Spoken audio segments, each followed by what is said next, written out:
शिक्षणावर कॉन्फरन्स आपण घेत आहोत 2025 मध्ये, आणि तेही डॉक्टर बाबासाहेब आंबेडकरांच्या जयंतीच्या परिप्रेक्ष्यामध्ये त्या निमित्ताने आपण एक कॉन्फरन्स घेत आहोत. आणि याला बॅकग्राऊंड आहे डॉक्टर बाबासाहेब आंबेडकरांची एज्युकेशनल फिलॉसॉफी म्हणा, आणि दुसरं वर्तमानात 2020ला जे राष्ट्रीय शिक्षा नीती 2020 आलेली आहे, या परिप्रेक्ष्यामध्ये आपण ही एजुकेशनल कॉन्फ्रेंस घेत आहोत. साथियों, जय भीम. बहुजन समाज के लिए, खासतौर से दलित समाज के लिए शिक्षा से बढ़ के कोई साधन नहीं है. अगर उन्नति करनी है तो हमको पूरी तरह से शिक्षा पे ध्यान देना होगा. ये आप सभी जानते हैं और अपने समाज के सभी लोग शिक्षा के प्रति काफी संवेदनशील हैं और शिक्षा पे पूरी तरह से ध्यान दे रहे हैं. आम्ही येत्या 14 एप्रिल 2025ला महू इथे एक शिक्षण परिषद घेत आहोत. ती परिषद घेण्यामागचा उद्देश म्हणजे वर्तमान सरकारने 2020 मध्ये नवीन शिक्षण धोरण अस्तित्वात आणले व त्याची अंमलबजावणी सुद्धा सुरू केलेली आहे. यामागची पार्श्वभूमी आणि अनेक कारणं आहेत की त्यांना हवं असलेलं शिक्षण धोरण त्यांनी या मार्फत नवीन शिक्षण धोरणामार्फत लागू केलेलं आहे.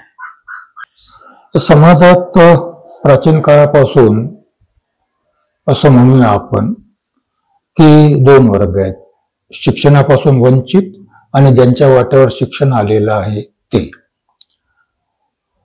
एज्युकेशन इज पॉवर म्हटलं जातं, एज्युकेशन लिबरेट्स असंही म्हटलं जातं, एज्युकेशन कंट्रोल्स असंही म्हटलं जातं. आपण ज्या पद्धतीने घेऊ त्या पद्धतीने. आतापर्यंत एज्युकेशन इज पॉवर याचा अर्थ म्हणजे ज्यांना सत्ता पाहिजे आहे, ज्यांना इतरांवर राज्य करायचं आहे, दुसऱ्यांना गुलाम करायचं आहे, त्या लोकांनी एज्युकेशन आपल्या हाती घेतलं आणि गुलामांना एज्युकेशनपासून वंचित केलं. सुरुवातीपासून आपण पाहिलं तर शिक्षणासाठीचा संघर्ष सुरू आहे, आपण तिकडे जाणार नाही. परंतु म्हणजे 19व्या शतकापासून महात्मा ज्योतिबा फुलेच्या काळापासून आपण जर विचार केला तर आमची जी फिलॉसॉफी आहे, ज्योतिबा फुले असतील, शाहू महाराज असतील, बाबासाहेब असतील, आम्ही मानतो की एज्युकेशन लिबरेट्स. एज्युकेशन हे माणसाला मुक्त करतं, गुलामाला मुक्त करतं, गुलामाला मुक्त करण्याचं साधन आहे असं आम्ही म्हणतो. ज्योतिबा फुलेचं ते प्रसिद्ध वाक्य आहे, ते मी सांगणार नाही तुम्हाला, ते सगळ्यांना माहित आहे. एज्युकेशन लिबरेट्स असं म्हणतो. परंतु त्याच वेळी एज्युकेशन डिनाय करून लोकांना गुलाम करणारी फिलॉसॉफी या देशामध्ये अस्तित्वात आहे, या देशामध्ये अस्तित्वात आहे. ज्योतिबा फुलेंनी स्पष्टपणे हंटर आयोगापुढे निवेदन देताना म्हटलं की everybody is a tax payer. गरीबातला गरीब माणूस टॅक्स देतो, आणि गरीबातला गरीब माणूस टॅक्स देतो तेव्हा त्याला शिक्षण मिळणं हा त्याचा हक्क आहे. चॅरिटी नाही मागितली ज्योतिबा फुलेंनी, हक्क म्हटलेला आहे. आणि जेव्हा आपण हक्काची भाषा बोलतो तेव्हा it becomes a obligation of the state.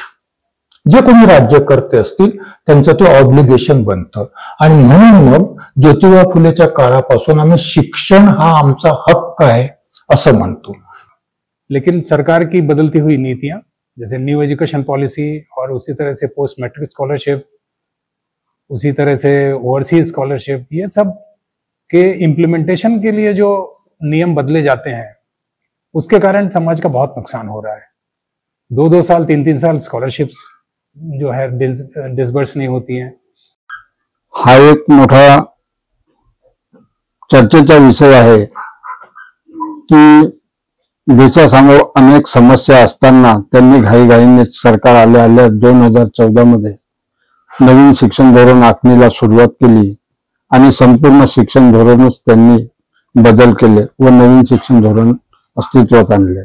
त्यामागचा उद्देश त्यांचा नवीन शिक्षण धोरणामार्फत शिक्षणाचे बाजारीकरण आणि ब्राह्मणीकरण करण्याचा हा त्यांचा मुख्य हेतू असल्याचं आपल्याला या शिक्षण धोरणाद्वारे दिसून येत आहे. थोडंसं जर शाहू महाराजापर्यंत आपण आलो तर केवळ शिक्षण नाही, समान शिक्षण हा आमचा हक्क आहे असं राजा मान्य करतो. असं शाहू महाराज मान्य करतात, राजा मान्य करतो. आणि तो म्हणतो की समान शिक्षण सर्वांचा हक्क आहे, कारण they are also paying the tax. त्यांचा आणि म्हणून मग तो अस्पृश्यांची स्वतंत्र शाळा बंद करतो आणि सर्वांना समान शिक्षणाची सोय उपलब्ध करून देतो. त्याच्या पलीकडे जर डॉक्टर बाबासाहेब आंबेडकरांपर्यंत आपण आलो, डॉक्टर आंबेडकर स्पष्टपणे म्हणतात इट इज एज्युकेशन लिबरेट्स, आणि ते लिबरेट करणारं एज्युकेशन आम्हाला पाहिजे. कोणतं एज्युकेशन? फक्त एज्युकेशन नाही पाहिजे. या ठिकाणी या दोन एज्युकेशनचा त्याला आपण काय म्हणू की दोन आयाम आहेत. There are two dimensions. एज्युकेशनच्या माध्यमातून लोकांवर शासन करता येतं, लोकांना गुलामी करता येतं. एज्युकेशनच्या माध्यमातून लोकांना लिबरेटही करता येतं. तुम्ही एज्युकेशन कशा दृष्टीने पाहता त्याचा अर्थ आहे. एक कधी काळी मी एक पुस्तक वाचलेलं होतं, इव्हान इलिच म्हणून एज्युकेशनिस्ट होता, त्याने पेडागॉजी ऑफ द ऑप्रेस म्हणून पुस्तक लिहिलं होतं. त्याच्यामध्ये तो म्हणतो, फार सुंदर एकच वाक्य मी बोलेल त्याच्यामध्ये, तो म्हणतो की माय ग्रँड मदर, आफ्रिकेतलं उदाहरण दिलेलं, my grand mother wanted to educate me, therefore she did not send me to school. My grand mother wanted to educate me, therefore she did not send me to school. याचा अर्थ असा आहे त्याच्या पाठीमागे की त्या काळी आफ्रिकेच्या सगळ्या बहुतेक राष्ट्र गुलाम राष्ट्र होती, आणि एज्युकेशन सिस्टीम ही युरोपियनांनी आणलेली सिस्टीम होती, जी आफ्रिकन लोकांना गुलाम करणारी सिस्टीम होती. एज्युकेशनच्या माध्यमातून ती आजी म्हणते की माझ्या मुलाला गुलाम करणारं शिक्षण द्यायचं नाही, म्हणून मी माझ्या तरी शिकवायचं आहे, त्याला माझ्या नातवाला शिकवायचं आहे, पण गुलाम करणारं शिक्षण द्यायचं नाही, म्हणून त्याला शाळेत पाठवणार नाही. This is the philosophy of liberation. Education लिबरेशनची फिलॉसॉफी ही आहे. परंतु सुरुवातीपासून या समाजामध्ये जी व्यवस्था, ती समाज व्यवस्था असेल, राज्य व्यवस्था असेल, अर्थव्यवस्था असेल, शिक्षण ही उपव्यवस्था आहे. शिक्षण ही व्यवस्था नाहीये, शिक्षण ही उपव्यवस्था आहे. ही उपव्यवस्था या देशात राज्य व्यवस्था, अर्थव्यवस्था, समाज व्यवस्था कशी असावी याला सपोर्ट करणारी व्यवस्था. तशा पद्धतीचं शिक्षण, जशी आम्हाला अर्थव्यवस्था पाहिजे, जशी आम्हाला राज्य व्यवस्था पाहिजे, जशी आम्हाला समाज व्यवस्था पाहिजे, त्या पद्धतीचं शिक्षण. समाज व्यवस्था, राज्य व्यवस्था अर्थात लिबरेट असेल तर लिबरेट करणारं शिक्षण, नसेल तर गुलाम करणारं शिक्षण. ज्योतिबा फुलेंच्या काळापर्यंत आपण मानूया की ही व्यवस्था गुलाम करणारी व्यवस्था, ही लिबरेशनचा विचार. न्यू एजुकेशन पॉलिसी में जो बदलाव किए गए हैं उससे अधिकतर छोटे कस्बों में और गांव में रहने वाले बच्चों के पढ़ाई का और उनके शिक्षा का जो है वो काफी खतरा आ गया है. उसी तरह से एमफिल कैंसिल करने से पीएचडी में एडमिशन की पात्रता में तकलीफ हो गई है. स्कॉलरशिप के लिए जो सिलेक्शन की जो प्रोसेस है और फॉर्म एप्लीकेशन करने की जो प्रोसेस है, उस प्रोसेस में भी बार बार बदला जा रहा है.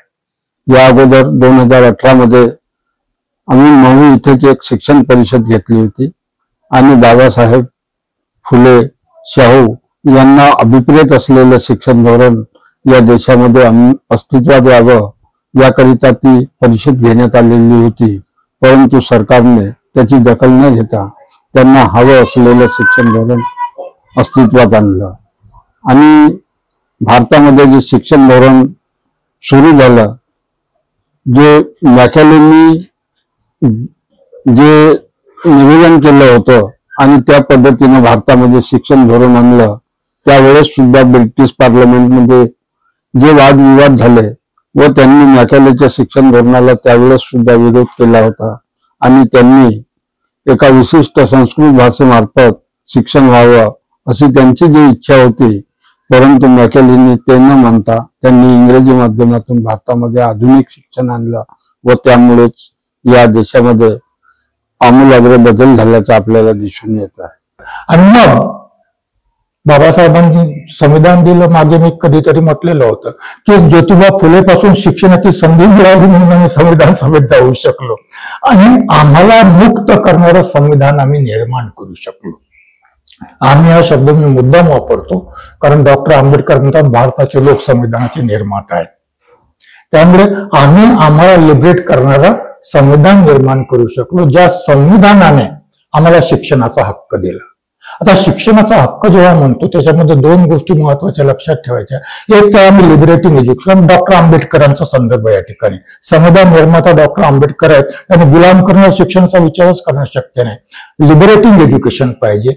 त्याच वेळी त्याच्यामध्ये आम्ही असं म्हणतो, मांडणी करतो, सर्वांचा विचार करतो, पर्टिक्युलर क्लासचा विचार करत नाही. आम्ही सर्वांचा विचार करतो. ज्यांना शिक्षण नाकारण्यात आलं होतं फक्त त्यांचा विचार करत नाही, सर्वांचाच विचार करतो. कारण कधी कधी काय असं जेव्हा लिबरेटिंगचा आम्ही विचार करतो, लिबरेटिंग ऑल्सो लिबरेट्स, जे गुलाम बनवतात दुसऱ्यांना त्यांनाही लिबरेट करतं. लिबरेट याचा अर्थ केवळ गुलामांची मुक्ती नाही, गुलामांना गुलाम करणाऱ्या लोकांच्या मानसिकतेतून त्यांची मुक्ती. दिस इज लिबरेशन. लिबरेशन ही अशा प्रकारची संकल्पना मांडता येऊ शकेल. आणि म्हणून मग संविधान असं म्हणतं की लिबरेट करणारं आम्हाला एज्युकेशन हवं. मग संविधानाचे जे मूल्य असतील ते आम्ही विस्ताराने कधी कधी मान्य करतो. या मूल्याच्या आधारावर शिक्षण असेल तर ते लिबरेट करणारं असेल. आणि मग ही लिबरेशनची फिलॉसॉफी यामध्ये आपण एवढं म्हणूया की संविधानिक मूल्यावर आधारित सर्वांना शिक्षण, सर्वांना समान शिक्षण, सर्वांना समान गुणवत्तेचं शिक्षण, इथे अंडरलाईन करूया आपण.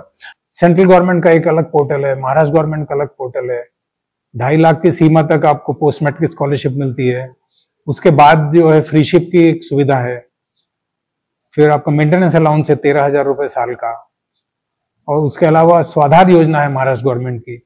ये सब कुल मिला के इतने पॉइंट हो गए हैं जहां पे बच्चों को ध्यान देना पड़ता है और इससे कंफ्यूजन बहुत है. बच्चों को स्कूलों की तरफ से, कॉलेजेस की तरफ से जो जानकारी मिलनी चाहिए वो भी नहीं मिल पाती है. इसलिए समता सैनिक दल की तरफ से एक व्यापक जन जागरण की मुहिम शुरू करने का प्लान चल रहा है.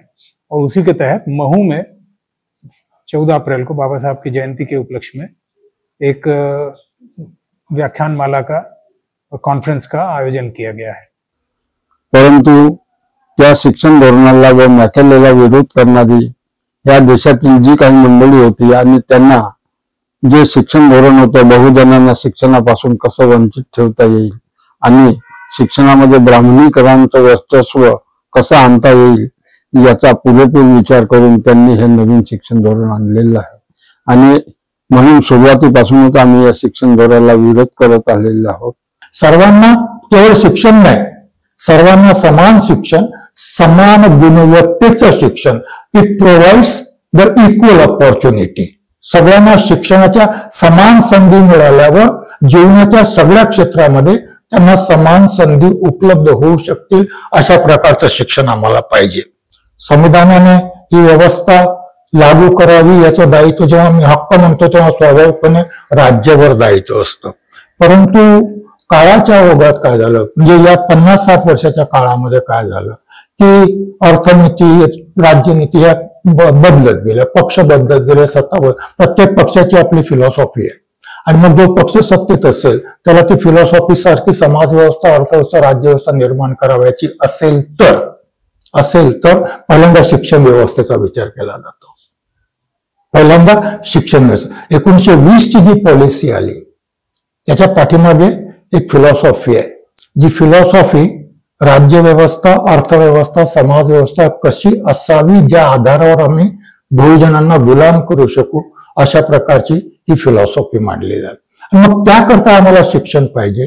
त्याच्यामुळे मग 2020 न्यू एज्युकेशन पॉलिसी किंवा नॅशनल एज्युकेशन पॉलिसी ज्याला आपण म्हणतो ती आपण म्हणतो. आम्ही संविधानाने लिबरेटिंग एज्युकेशन मिळवलेलं होतं.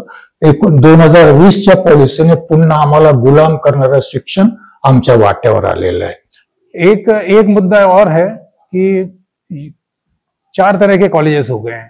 पहला जो गवर्नमेंट कॉलेजेस हैं, दूसरा जो गवर्नमेंट एडेड कॉलेजेस हैं, दूसरा वो अनएडेड कॉलेजेस है, प्राइवेट कॉलेजेस, और चौथा है ऑटोनोमस कॉलेजेस. गवर्नमेंट एडेड और गवर्नमेंट कॉलेजेस में तो फीस जो है वो यहाँ से निर्धारित हो जाती है, उस पर थोड़ा बहुत कंट्रोल रहता है. और प्राइवेट कॉलेजेस में भी फीस निर्धारण, शुल्क निर्धारण समिति की तरफ से भी हो जाता है कंट्रोल. लेकिन ऑटोनोमस कॉलेजेस में फीस का कोई कंट्रोल नहीं है. वो मनमानी फीस लेते हैं और कई बार बच्चों को ओपन की सीट में, नॉन मेरिट सीट में भी एडमिशन दे देते हैं, जिससे कि उनके फीस रिइंबर्समेंट का प्रॉब्लम हो जाता है. और गरीब बच्चा अगर ऐसी सीट में एडमिशन ले लेता है तो फिर उसको काफी तकलीफ हो जाती है। आणि संविधानाप्रमाणे जे शिक्षण धोरण आतापर्यंत आलेलं आहे त्याच्यात वेगवेगळ्या सुधारणा व दुरुस्त्या करण्यात आल्या, परंतु 2020 चे जे नवीन शिक्षण धोरण आहे त्यामध्ये शिक्षणाची पूर्ण मूलभूत जी मूळ तत्वे होती तीच यांनी बदलून घेतलेली आहेत. म्हणून आपल्याला शिक्षण परिषदेमध्ये काही महत्वाच्या मुद्द्यावरती चर्चा करून आपल्याला हे शिक्षण धोरण त्यांचं नाकारायचं आहे. याकरिता आम्ही ही परिषद 14 एप्रिल 2025 महू इथे घेत आहोत. तिचे गुलाम करणारे शिक्षण हे वाटावर आलं याची सुरुवात 90च्या दशकामध्ये झाली. 1981च्या पासून ही सुरुवात झाली, ज्याला आपण म्हणतो शिक्षणाचं खाजगीकरण. याला खाजगीकरण म्हटलं जात होतं. सेल्फ फायनान्स युनिव्हर्सिटीज त्या काळात प्रचलित शब्द होता. सेल्फ फायनान्स असेल याचा अर्थ फायनान्स म्हणजे कोणी आपल्या भरून तर देणार नाही ना. कुठून घेणार तुम्ही विद्यार्थ्याकडून घेणार. म्हणजे आम्हाला फीज आकारण्याचं स्वातंत्र्य असावं, शिक्षण कसं द्यावं याचं स्वातंत्र्य असावं, आम्हाला हवं ते देऊ. याचा परिणाम शिक्षणाचं व्यापारीकरण झालं, बाजारीकरण झालं. व्यापारीकरण आणि बाजारीकरण जेव्हा शिक्षणाचं अस्तित्व होते तेव्हा लोक शिक्षणापासूनच केवळ वंचित होत नाहीत. लोक केवळ शिक्षणापासूनच वंचित होत नाहीत, ते समाज व्यवस्थेत, अर्थव्यवस्थेत, राज्य व्यवस्थेत पार्टिसिपेशन पासूनही वंचित होतात. या अर्थाने ते गुलाम होतात. अच्छा, उसके बाद में जब पोस्ट मैट्रिक स्कॉलरशिप की बात है, वो लिमिट है 2.5 लाख की, और सालों से वो 2.5 लाख की लिमिट है. जबकि नियम है कि जो इंडस्ट्रियल प्राइस इंडेक्स है उसके हिसाब से स्कॉलरशिप रिवाइज होनी चाहिए हर दूसरे साल. वो सालों से नहीं हुई है. और हमारे एक एस्टिमेशन के हिसाब से करीब अब इस समय कम से कम वो 4 लाख रुपए की लिमिट होना चाहिए या 4.5 की लिमिट होना चाहिए. उसी तरह से अब आप देखें कि ईडब्ल्यूएस के लिए 8 लाख की लिमिट है, ओबीसी के स्कॉलरशिप के लिए 7 लाख या 8 लाख की लिमिट है. तो हम लोग की डिमांड यही है कि वो उस लिमिट को भी बढ़ा के 8 लाख किया जाए. और मेंटेनेंस अलाउंस की बात है, वो भी सालों से जो है 1200 रुपए महीना था पहले, उसको अभी सरकार ने 3 साल पहले बढ़ा के 13,000 रुपए साल का किया है. मतलब वो 10 महीने का बोलेंगे तो 1300 रुपए किया है. जबकि खर्चा इस समय बहुत ज्यादा होता है. मेस का बिल ही मिनिमम 3,000 रुपए है, रूम का रेंट जो है 2,000 रुपए है, और उसको आने जाने के लिए और नोटबुक्स और बाकी चीजें जो लगती हैं उसके लिए 1,000 रुपए कम से कम. तो आपको मेंटेनेंस अलाउंस में कम से कम 6,000 रुपए महीना होना चाहिए. एक और तफावत है कि अगर 11-12 कर रहा है लड़का या पॉलिटेक्निक कर रहा है तो उसके जो है 300 रुपए, बीए करने वाले को बच्चे को 300 रुपए मेंटेनेंस अलाउंस मिलता है. अब आपका रहने का खर्चा वही है, खाने का खर्चा वही है, स्कूल की किताबें और नोटबुक का खर्चा वही है.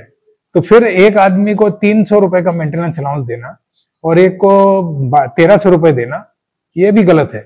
तो हमारी डिमांड यही है कि हर एक आदमी को, हर एक स्टूडेंट को 6,000 रुपए का मासिक मेंटेनेंस अलाउंस मिलना चाहिए. आणि मग ही अवस्था 2020 साली नवीन शिक्षण धोरण झालं. त्याच्या पाठीमागे निश्चितच फिलॉसॉफी आहे. जसं आम्ही 2 वाक्यात सांगतो, शिक्षणाचं बाजारीकरण करायचं, त्याचवेळी शिक्षणाचं वैदिक धर्म, संस्कृती, मूल्याच्या आधारावर हिंदुत्वकरण करायचं, भगवेकरण करायचं. आणि भगवेकरण करायचं म्हणजे शूद्र, अस्पृश्य आणि महिलांना गुलाम करायचं. ही शिक्षण नीती आलेली आहे. आमचा संघर्ष, आम्ही जे गमावलं संविधानाचा हक्क, तो प्रस्थापित करण्यासाठी आहे. या शिक्षण नीतीचा विरोध आहे.